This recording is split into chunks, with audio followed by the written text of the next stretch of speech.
अच्छा, जो builders and developers हैं, गवर्नमेंट उनके लिए क्या कर रही है या गवर्नमेंट को क्या करना चाहिए? आपकी बातचीत होती है, आपको यह वो टैक्सेस के हवाले से या ओवरऑल प्रॉपर्टी के हवाले से गवर्नमेंट का समझा एक जो 5 करोड़ की जो रिलीफ आया वो सच है नहीं है, उससे आप लोगों को क्या फायदा होगा?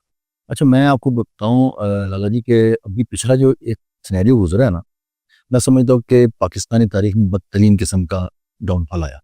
ठीक है, ऐसा डाउनफॉल आया कि लोगों का एतमाद शेल्टर हुआ। जो बाहर की दुनिया थी उन्होंने पैसा भेजना बंद कर दिया। मेरे अपने सगे भाई हैं, उन्हें यहाँ पे इन्वेस्टमेंट्स की। उन्होंने कहा कि यार नहीं, अब हमें पाकिस्तान में रहना ही नहीं, हमने आना ही नहीं है, तो लिहाजा हमने इन्वेस्टमेंट भी नहीं करनी। पोलिटिकल अनस्टेबिलिटी, अनार की सारा फैली हुई, वो सारे मामला थे और हैं, अभी भी तक चल रहे हैं, कुछ चीज़ें चल रही हैं। तो उसकी वजह से अब आपने देखा होगा कि जो बाहर है वो पाकिस्तान नहीं आना चाहते और ना पैसा भेजना चाहते हैं। बिल्कुल, रेमिटेंसेस बहुत कम हो गई और नहीं, एट द बढ़िया सेम टाइम रेमिटेंस तो। अच्छा रेमिटेंस कम नहीं हुई।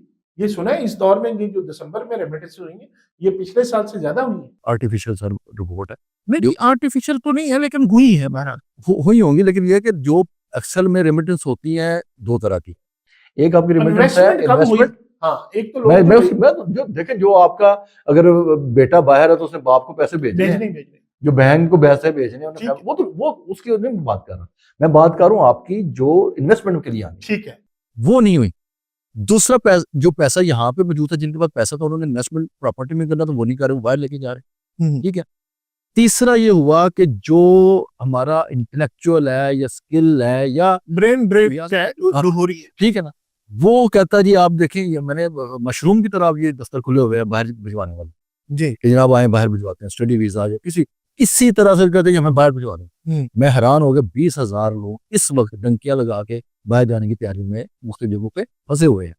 ठीक है ना, तो इस सारे सिनेरियो के अंदर हुआ क्या, पाकिस्तान के अंदर ओवरऑल रियल एस्टेट डाउनफॉल की तरफ आया। डीएचए जैसी प्रॉपर्टियां भी जो है ना 20%, 40%, 30% तक नीचे हैं जी। जो 20 करोड़ की चीज थी वो आपकी 10 करोड़ में, 12 करोड़ में बिक नहीं रही थी।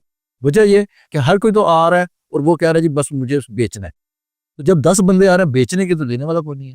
तो this is the market for buyer. अच्छा, इतनी पुजमुर्दगी के अंदर जो सबसे बड़ा और अहम मैं समझता हूँ जो इसमें से रे ऑफ होप है, जो उम्मीद की जो किरण है, वो ये है कि जब सब जा रहे हो ना तो आप रुक जाए, ठीक है। That is opportunity for you. जी बिल्कुल ऐसे, ये उसके लिए अपॉर्चुनिटी जो ठहर जाता है, जी जी, ये रुक जाता है।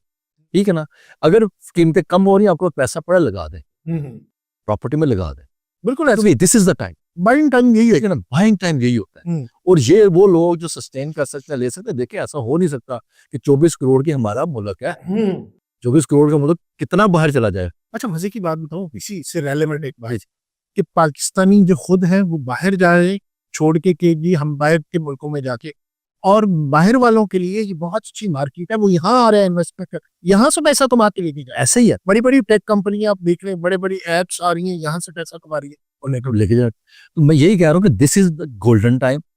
ये जो मुर्दा सा टाइम है इस तरह से, क्योंकि बंदे विजय हम तो है चूंकि अल्हम्दुलिल्लाह मुसलमान है, तो मुसलमान के लिए सबसे बड़ी जो ताकत है वो उम्मीद होती है, ईमान, वो होप होती है, वो हमारा ईमान है। ठीक है, हम मायूस नहीं होते। बिल्कुल ऐसे। तो मायूसी किस चीज की? पाकिस्तान तो अल्लाह ताला ने इतना बड़ा मतलब पोटेंशियल दिया है, चाहे वो ह्यूमन रिसोर्स के हवाले से है, चाहे वो लोकेशन, जैसे हमने लोकेशन दी है। यानी एक तरफ आपका पूरा टूरिज्म है, पूरा वादा सहरा का, बिल्कुल, और एक तरफ ये आपका नॉर्थ एरिया का पूरा टूरिज्म है। मादनियत कौन सी आपके पास नहीं है? ठीक है ना, यानी तेल के ज़राइर क्या, सोने के क्या, प्लेटिनियम के क्या, हर चीज मौजूद है, कोयला आपके पास मौजूद है। ठीक है, फिर उसके बाद ज़रात में और यानी जो वेजिटेबल फल जो है, यानी हर चीज मौजूद है। और इससे सबसे बढ़कर ये कि हमारे पास लोग हैं, उसको इस्तेमाल करने के लिए लोग मौजूद हैं। सिर्फ इरादे की कमी है, सब कुछ मौजूद है, विल पावर चाहिए, करने वाला चाहिए, और जो भी आता है इस नाम पे आता है कि मैं कर जाऊंगा, करता कुछ नहीं है, तो लोग उसके पीछे लग जाते हैं, उतना कुछ नहीं। हमारे मुल्क का जब से यानी बचपन से लेकर अब हम बूढ़े हो चले तो यही सुनते आ रहे हैं कि पाकिस्तान नाजुक दौर से गुजर रहा है, अब ये हो जाएगा, हम ये कर देंगे, फिर घूम के एक चक्कर, फिर एक चक्कर, उस मीशियस चक्कर में हम फंसे। लाला जी, मैं आपको एक बात बताऊं, हमारे मुल्क की सबसे बड़ा अलमिया जो है ना, सबसे बड़ा अलमिया वो है करप्शन। हम मिन हैसुल कौम ना करप्ट हो गए हैं। बिल्कुल ऐसे ही। हकीकत बिल्कुल ये है ऐसे। कि सब्जी बेचने वाला करप्ट है, जी ठीक है, वो फ्रूट बेचने वाला, रात मैंने वो दिया तो मुझे उसने दर्जन जो किन्नू है, जो हमारे अपने मुल्क का किन्नू है, 600 रुपए दर्जन दिया उसने। मजे की बात बताऊं, मैं कल एक दोस्त से बात कर हाँ। रहा था। अंशा जी हमारे दोस्त हैं, आपके हाँ। मुश्तरका दोस्त हैं, मैं जी। उनसे बात कर रहा था। कहते हैं जी लोग अक्सर कहते हैं जी फलां करप्ट है, फलां करप्ट है। मैंने कहा जी मुझे एक बात बताएं, हम करप्ट हैं खुद। हम सबसे पहले हम सियासतदानों को करप्ट कहते हैं। मैं क्या चाहता हूँ कि बस सब ठीक हो जाए, बस सब चाहते हैं वो ठीक हो जाए। मैं ये नहीं चाहता कि मैं ठीक हो जाऊं। नहीं, अच्छा, हम दूसरों को ब्लेम करते हैं, खुद ठीक होना नहीं चाहते। अब है क्या, आप एक काम करें, इस दिमाग आजमा के देख लें। हम सियासतदानों को कहते हैं ना, फलाने को कहते हैं। आप चलेंगे यहाँ पे, हम इकट्ठे चलते हैं, किसी रेडी वाले को, किसी फ्रूट वाले को, या किसी भी दुकानदार को, आप उससे कहें, मेरा एक फ्रूट वाला है जहां से मैं फ्रूट लेता हूँ, मैं उसको कहता हूँ कि भाई फ्रूट का रेट क्या है। वो कहता है जी कि फर्ज करें किन्नू है 350 रुपए किलो। मैं कहता हूँ यार किन्नू अच्छा टॉप का डालो, जो आपके पास पड़े हुए, इसमें से गला सड़ा ना हो, खराब ना हो। मैं आपको 300 की बजाय, आपका नुकसान भी ना हो, 300 की बजाय मैं आपको 400 रुपए दूंगा। आप चले जाएंगे, घर जाके देख लें, ये करके देखें, उसमें से भी खराब ना निकले तो निकल मैं आता कहता है। हूँ मुझे नीचे बिठा दीजिए। ऐसा ही है। तो मैं लाला यही बात कर रहा हूँ कि ये आप एक बात है ना, फ्रूट वाला, सब्जी वाला, ये सबसे मैं मिसाल दी है ना। अच्छा, फिर आप इनका, आप जो हमारे जो लेबर तबका कह रहे हैं, ठीक है, वो अपने काम में, यानी देखो ये सबसे डिसऑनेस्टी है ना, सबसे काम चोर है। कामचोर हम। मैं अभी थोड़ी देर पहले हाँ। एक अपने जो मेरे साथ कोलीग है, मैं तो उनको स्टाफ नहीं कहता, मैं तो मेरे साथ कोलीग ही है। टीम आपकी जो है, आपकी जो टीम फैमिली है, है। हम एक टीम है, एक फैमिली है। तो मैं उनको कह रहा था कि यार बददेहनती क्या होती है, आप रिज़्क़ हराम किस तरह खाते हो। ये नहीं है कि आपने चोरी कर ली तो रिज़्क़ हराम है। आप एक टाइम पे 8 घंटे के काम के 9 घंटे के आपने तय किया हुआ पैसे ले रहे हो, वो काम पूरा नहीं कर रहे, ये जानबूझ के उसमें नेग्लिजेंसी कर रहे हो, या वो कहते हैं ना काम चोरी कर रहे हो, ये भी हराम खराज। मैं ना आपको एक ऐसी बात करने लगा कि ये समझे कि हर एक के लिए एक लम्हा फिक्रिया भी है और एक उम्मीद की किरण है, ठीक है। मैं अपनी टीम को जब बात करता हूँ ना, हमारी, क्योंकि बस आपको पता टीम चलाते रहते हैं सिस्टम में, मैं कहता हूँ, बिठा के मैं कहता हूँ, मैं कि यार एक काम करो, तुम अपने साथ सिंसियर हो जाओ। जी, वो चौंक रहे हैं, अपने साथ सिंसियर हो जाओ। मैं कि तुम्हारे साथ सिंसियरिटी का क्या मतलब है, ठीक है, कि तुम जब मैं अपने साथ सिंसियर हो ना, तो मुझे पता है कि मैं अगर जॉब पे हो ना, मेरी 9 to 5 अगर जॉब है, उस 9 to 5 में सबसे पहले मुझे अपने आप को, बिल्कुल ऐसी, अगर मैंने 8 घंटे जॉब करनी है ना, तो सबसे पहले मुझे अपने आप को टाइम देना है। जी, मुझे अपनी सेहत का ख्याल रखना है, जी, मुझे अपनी डाइट का ख्याल रखना है, मुझे वर्जिश करनी है, मुझे अपने लिए टाइम निकालना है। वो मुझे, मैं अपने टाइम पे सोना है, टाइम पे सोना है, टाइम पे जागना है, आपकी लाइफस्टाइल है। होता क्या है, हाँ। होता क्या, मैं भी आपकी बात को आगे बढ़ा। होता क्या है कि हम सब, मैं भी उसमें शामिल हूँ, या टीम के लोग भी शामिल हैं, हम करते क्या है, हम बैठे रहते हैं। जब बॉस पूछता है या जो सीनियर पोजीशन पे पूछता है काम क्या बना, वो टेंशन, डिप्रेशन, ये काम आपके जुम्मे लगाया था नहीं किया, हाँ वो तो नहीं हुआ, फिर क्या होता है, आपको प्रेशर आता है। जब प्रेशर आता है ना, आप इस टाइम पे काम कर सकते, हम काम के टाइम पे इंजॉय कर रहे होते हैं, फ्री होते हैं, फ्री टाइम पे दिमाग में काम रखा होता है, तो ना काम होता है तो ना फ्रीडम मिल। ऐसा ही है। तो मैं अपनी बात को आगे बढ़ाते हुए मैं कहता हूँ कि आप अपने साथ सिंसियर हो जाओ।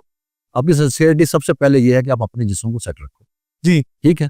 जब जिस्म को सेट से बचता तो फिर इल्मी वल जिस्म, कि जब जिस्म को सेट रखना है तो आप अपने नॉलेज को वेल ऑफ रखो। जी, आपने जो भी काम कर रहे हो, चाहे IT का काम है, अकाउंट्स का काम है, अब अपने आप को अप टू डेट रखो। जिसने अपने नहीं रखना वो पीछे रह जाएगा। ठीक है, तो ये सिंसियरिटी सबसे पहले तो ये है। फिर दूसरी ये है कि आपने अगर कंपनी को टाइम दे रहे हैं, किसी काम को टाइम दे रहे हैं, तो उस टाइम को प्रॉपर टाइम दें। जी, ठीक है। उस वक्त आप अपने सोशल मीडिया पे ना टाइम दें, छोड़ अपने दें जो है ना उसको। कॉलिंग में। अब बाहर देखिए जाके बाहर की काम, दुनिया में, बिल्कुल। मैंने तो बाहर की दुनिया में यूके में मैं रहा हूँ, तो वहां पे भी ये था कि फोन तो अलो ही नहीं था। जी, गेस्ट अलो नहीं होता, बहुत सारी कंपनीज में गेस्ट बिल्कुल अलो ऐसे नहीं ही है। होता। टाइम क्या है, वर्किंग टाइम है, उसमें गेस्ट अलो नहीं है। गेस्ट का काम ही ठीक है ना। छुट्टी अलो नहीं होती। ठीक है, आपको डेडिकेटेड, अच्छा जो छुट्टियां वो डेडिकेटेड छुट्टियां, उसमें जाके एंजॉय करें। एंजॉय करें। तो आपकी हम ना सिंसियरिटी, काम पूरा करते हैं ना एंजॉय एंजॉय पूरा करते हैं। तो आपकी सिंसियरिटी अपने साथ ये है कि आपके साथ जुड़े हुए जितनी चीजें हैं सबको अलाइन कर लें। जी, ठीक है। अब अपने जिस्म से शुरू हो जाए, अब अपने इर्द गिर्द अपने माहौल के साथ ऐसे रच बस जाएं कि आपको पता चले कि यार ये वेल ऑर्गेनाइज्ड बंदा है, यस, अगर इसका ये टाइम है इस टाइम पे ये काम, अगर मैंने आपको कह दिया कि ये काम होना है वो हो जाना है, हो जाना चाहिए बिल्कुल। ठीक है ना, वो मकसद ये रुकना नहीं है। तो ये चीजें ऐसी हैं अच्छा, फिर आता है वो आगे भी वही चल जाता है। देखिए मेरे पास आपकी टीम में कोई बंदा है ना, वो आगे कैसे जाएगा? आपको पता होगा, आप उसको प्रेफर करेंगे जिसको कहेंगे कि ना कल 4 बजे ये काम कर दे। उसने 5 वो 4 पौने 4 बजे काम करके आपको बता दिया, तो आप अगली दफा उसको काम आप कहेंगे कि उसको आप आगे लेके आए, आप उसको उसकी प्रोफाइल बेहतर करने की कोशिश करेंगे, उसको टीम में आगे लेके आएंगे। तो जिसने 4 बजे 7:30 बजे आप उससे पूछें यार काम कहाँ था, क्या बना? वो सर मैं भूल गया, तो उसको क्या करेंगे? कुछ नहीं होता, यानी आप कर भी कुछ नहीं सकते, अल्टीमेटली आप समझते हैं कि वो टाइम प्रॉपर नहीं बस सारा। ये बताइएगा आप इस पे चलेंगे तो मोटिवेशन की तरफ चले जाएंगे, लंबी बहस है इसमें, अगला एक और सेशन रखेंगे इस पे।